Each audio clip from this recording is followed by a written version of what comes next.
കുന്നത്തുനാട്ടിൽ മുടങ്ങിക്കിടക്കുന്ന PR Sreejesh stadium പൂർത്തിയാക്കാൻ MLA fund ഉപയോഗിക്കും. PV Sreenijan MLAയുടെ ആവശ്യം സർക്കാർ അംഗീകരിച്ചു. സ്റ്റേഡിയം നിർമ്മാണം പൂർത്തിയാക്കാൻ 30 ലക്ഷം രൂപ അനുവദിച്ചു. ബിനിൽ ചേരുന്നുണ്ട്. ബിനിൽ, വിവരങ്ങൾ.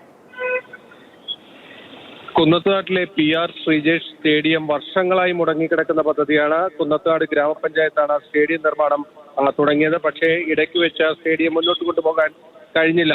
നമ്മൾ PR ശ്രീജേഷ് 2 വെങ്കല മെഡലുകൾ ഒളിമ്പിക്സിൽ നേടി സംസ്ഥാനത്തേക്ക് വരുമ്പോൾ പോലും ആ സ്റ്റേഡിയത്തിന്റെ കാഴ്ച എല്ലാവരെയും നൊമ്പരപ്പെടുത്തുന്നതായിരുന്നു. അതിലാണ് ഇപ്പോൾ സർക്കാർ ഒരു അനുകൂല തീരുമാനം എടുത്തിരിക്കുന്നത്. കുന്നത്തുനാട് MLA PV ശ്രീനിജന്റെ ആസ്തി വികസന ഫണ്ടിൽ നിന്ന് 30 ലക്ഷം രൂപ സ്റ്റേഡിയം പൂർത്തീകരണത്തിന് ഉപയോഗിക്കാനാണ് ഇപ്പോൾ അനുമതി നൽകിയിരിക്കുന്നത്. ഈ സർക്കാർ ഉത്തരവിറക്കിയിരിക്കുന്നത്. അതുകൊണ്ട് തന്നെ അടുത്ത ദിവസങ്ങളിൽ തന്നെ അതിന്റെ നിർമ്മാണ പ്രവർത്തികൾ വീണ്ടും പുനരാരംഭിക്കുകയും വേഗത്തിൽ പൂർത്തീകരിക്കുകയും ചെയ്യുമെന്നാണ് സർക്കാർ കേന്ദ്രങ്ങൾ അറിയിക്കുന്നത്. ശരി, ബിനിലാണ് വിവരങ്ങൾ നൽകിയത്. മുടങ്ങിക്കിടക്കുന്ന പദ്ധതി വീണ്ടും ജീവൻ വയ്ക്കുകയാണ്.